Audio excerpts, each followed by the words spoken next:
This brings up a broader critique of the role of religion. So it's really funny. The left says prayers are good, but only if they are directed in our direction. Now, what people who are conservative believe, conservative religious people, is that the direction for the prayer is basically toward God, which means that you actually have to look at what God's agenda is in particular circumstances. God is not just something out there that is non-discoverable. The Bible is pretty clear about this. Right? In Deuteronomy, Moses specifically says, it is not in heaven where you can't understand it. It's down here. God, the whole purpose of having a revelation is that you understand things.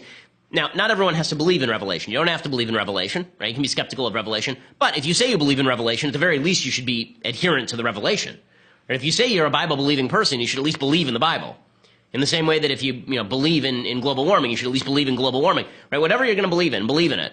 Otherwise, you're a liar. Well, Hillsong, there's a megachurch pastor. I don't know Hillsong particularly well, but there's a guy named Lentz, apparently, who's quite popular and dresses in very odd fashion. And he was on The View wearing glasses that he apparently got from a Forever 21 and a medallion that I don't know what it represents, but he looks kind of like Marky Mark from 1991. In any case, Lentz is a very popular pastor. Maybe he's great. I don't know. But what he said here was not great, right, on The View.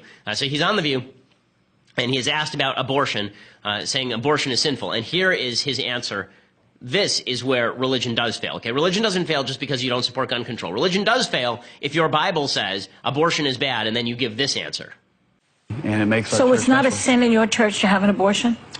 That's the kind of conversation we would have, finding out your story, where you're from, what you believe. Yeah, I mean, God's the judge. People have to live to their own convictions, and I think if I have to tell you, that's such a broad question to me. I'm going higher. I want to sit with somebody and say, where do you believe? So it's not an open and shut case with you. Some people would say it is. I think, to me, I'm trying to teach people who Jesus is first, find out their story. Before I start picking and choosing what I think is sin in your life, I'd like to know your name. Well, Nonsense. Nonsense. Sin is still sin.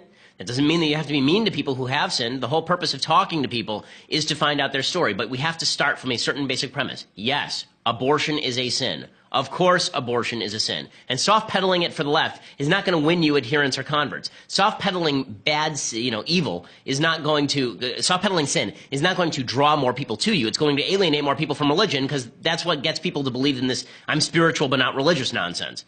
Okay, whoop-de-doo, you believe in the Force. Congratulations. I mean, can you move objects with your mind? I don't really care if you're spiritual but not religious. The question is what standards you uphold. One of the purposes of religion is to uphold a higher standard, because God has demands of you, not just you making demands of God. This guy got a lot of flack for it, as well he should. Alicia Krause on Daily Wire went after him.